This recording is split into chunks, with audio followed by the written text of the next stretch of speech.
How you doing, Binghamton? Welcome to Week 4 of the Cowboys Fan. I'm Dan Conti, the #1 Dallas Cowboy fan in the universe. Joining me this week is my guest, Seth Thompson. Seth roots for the Raiders. That's interesting. You don't see many of those people running around. But his Raiders had a little problem last week. But what happened to the Raiders last week, Seth? They ran into Kansas City, and Kansas City's they've had the Raiders' number lately, five in a row. 10 of the last 11 out of 12. 11 out of 12 now, but it was just a freak play if you watched the game. Well, you know what? It wasn't a freak play. It was a good play by James Hasty, which we're going to take a look at right now. And it was one of 4 games this week that ended on the final play.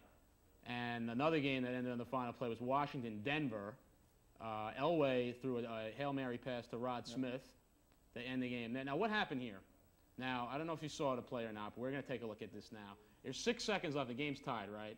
They're at midfield, and Elway throws. You know he's gonna throw a Hail Mary, but if you watched, you see there's 2 Redskin defenders. Why is the whole team not back? This is what I want to know. It's tough to say. Elway's done this many times before. It's the first time he's ever won a game on the last play. Yeah, but what I'm saying is, what's up with the Redskins leaving 2 guys back on the final play when you know Elway's gonna wing it? But that's why you guys suck. And that's that. You know what? I'm not even going to talk to you about that anymore. Another game that ended in the final play in overtime. Atlanta at New Orleans. Jeff George to Eric Metcalf with a big bomb. And then Morton Anderson. What the hell is he doing in a Falcon uniform? #1. Kicks the game-winning field goal. Puts the Saints to 0-3. It was a big mistake by New Orleans getting rid of Anderson. He's come through for Falcons already. And this is probably a nice win for him and the Falcons. Yeah, the Falcons go to 2-1 in the NFC West. Who'd have thought that? Because the Rams are 3-0 in the NFC West. Check it out with the Niners. But forget that. Forget those teams anyway. And, of course, the other game that ended on the final play, I had to sweat this out. I had not expected to, but Emmitt Smith just comes through every week. And if you're a Cowboy fan like I am, it's just unbelievable to watch every week. The man comes through.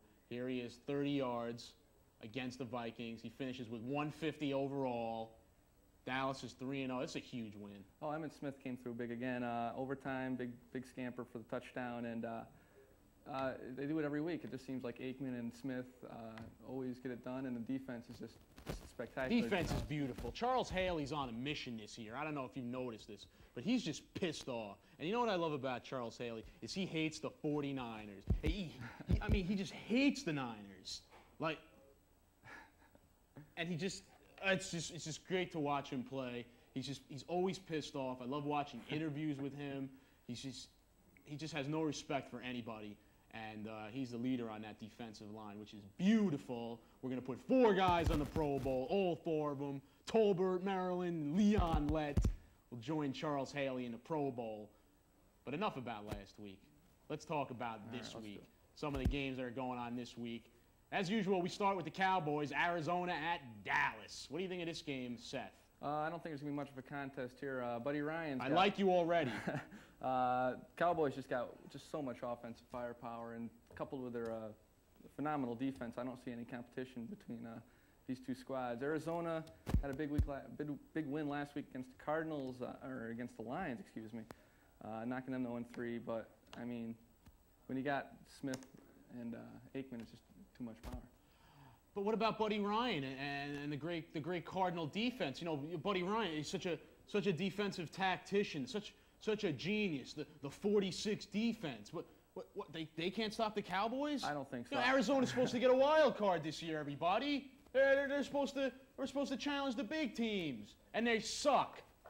Perhaps I can find new ways to motivate them. Arizona's 1-2, came off. Philadelphia even knocked them off, and that's not a very offensive. Yeah, powerhouse Philadelphia is team, horrible. I don't know if you noticed this, but so the Cardinals got problems. But I mean, but the Cardinals always have problems because Buddy Ryan is nothing but hype. Okay, if you want a real defensive coach, you get guys like Dave Wanstead and Butch Davis. These guys are geniuses, all right? Buddy Ryan's a big loser, and he'll never get a ring on his own. And you know what? I'm tired of talking about him. Let's move on to the next game, shall we? Chicago at St. Louis. The Rams are 3-0. What's going on with that? Oh, the Rams, I mean, they haven't really played anybody. They beat Green Bay, which is a tough team, and we'll get to that in a minute. But other than that, they knock off Carolina. I mean, that can't be that tough to do. Well, I mean, you know, they haven't been too. I mean, they beat the Saints, they beat the Panthers, they did beat the Packers. I mean, you got to give them that. Packers are a good team. But you got to love the Rams' defense and Jerome Bettis. I mean, I didn't know who coached the Rams until like 2 weeks ago. Rich Brooks is doing a great job in St. Louis. And it's good to see the Rams. And now this week, the Rams win the tiebreaker over the 49ers. So they technically lead the NFC West. What do you think of that? I was reading the Times, and I saw St. Louis on top. That was pretty impressive. That's beautiful. And who knows, the season might end that way. Well, they're playing against San Francisco. They had to play those guys twice, and I don't see any way that they can knock off 49ers. They're just too powerful. Think they'll beat the Bears this week? Oh, I don't know. That's tough to say. Bears, they came off a big win against Tampa Bay. They just a big win against Tampa Bay. And how many times have you heard that in the last 12 years? Well, Tampa Bay's supposed to be good this year, though, supposedly. Tampa Bay's supposed to be good every. No, they're not. Well, they were supposed to be one of the surprise teams this year, but I don't see it happening. Surprise what? Surprise, we suck again. What do you mean Exactly. surprise team? Get out of here. Well, they were talking about. They're horrible. Team, but. Sam Weiss, he's not getting it done. I'm telling you, the Buccaneers got to get Jimmy Johnson.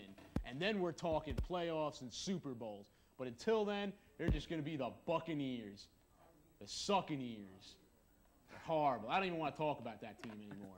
But I don't know. I like the Rams. I'm going to go with the Rams this week. What do you think of that? I'm going to go with the Bears. Bears are, I think they've got a decent defense that can hold the Rams in check. I like the Bears because of Wannstedt, because he's a Jimmy Johnson protege, but the Rams are at home. St. Louis. We'll see. Come on.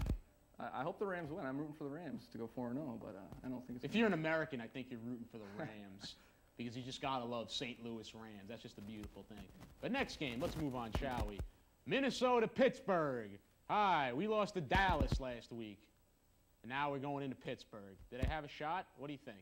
I think they're going to win the football game.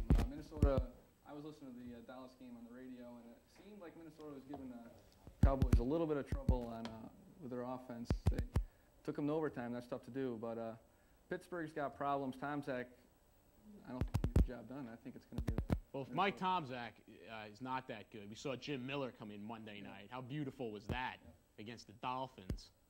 But the Vikings, actually, I'll give the Vikings credit. I dissed them last week when I said, they were unimpressive and that they had no chance against the Cowboys. But I will say the defense did play somewhat okay.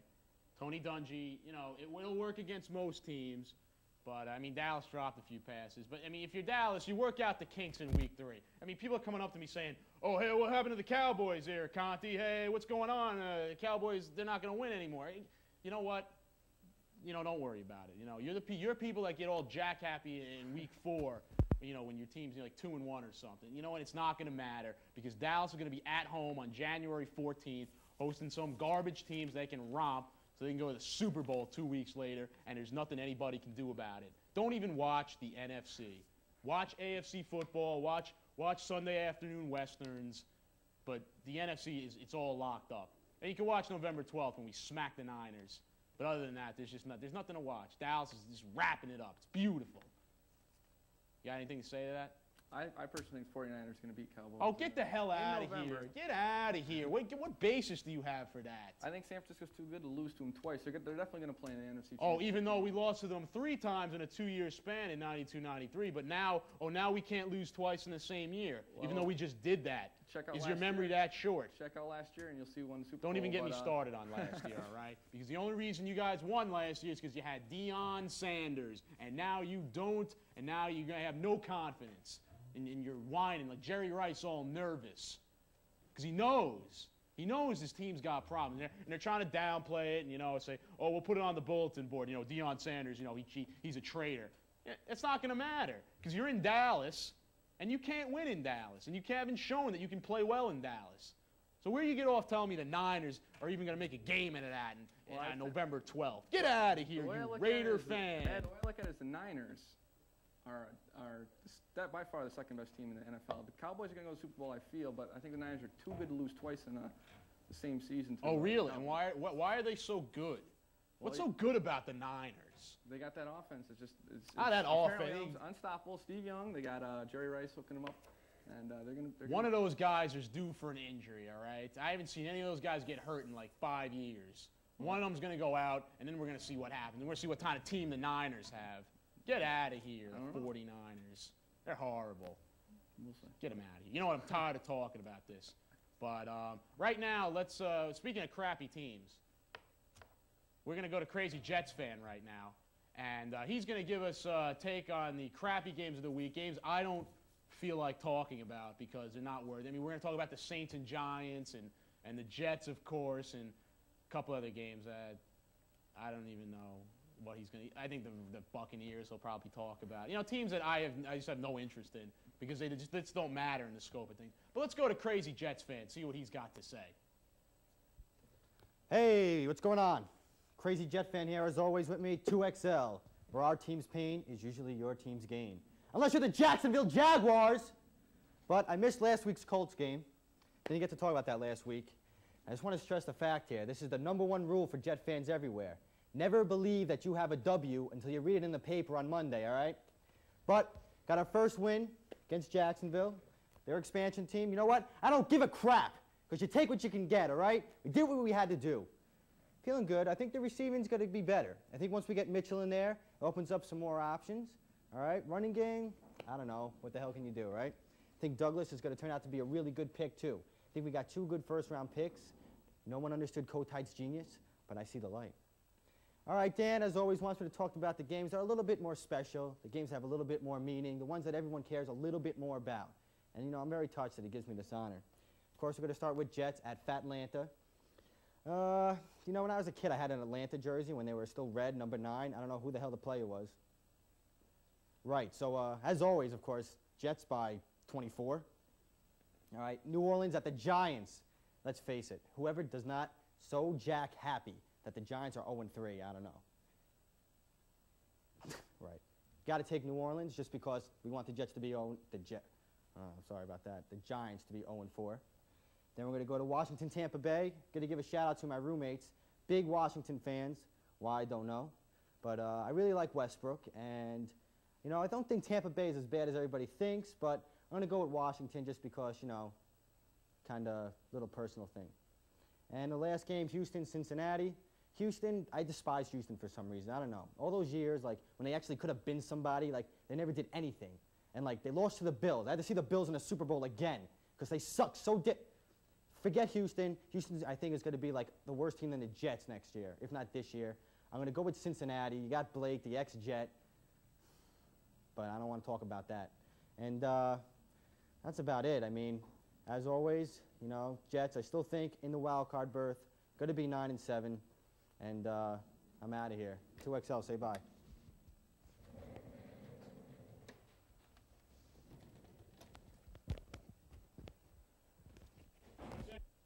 That's Crazy Jets Fan. Crazy Jets Fan has psychological problems, but you know, if you can relate to what he's talking about, then we can get you some help down here. Number you see on the screen, 1-800-JET-HELP, is for you guys, for Jet fans or basically AFC fans.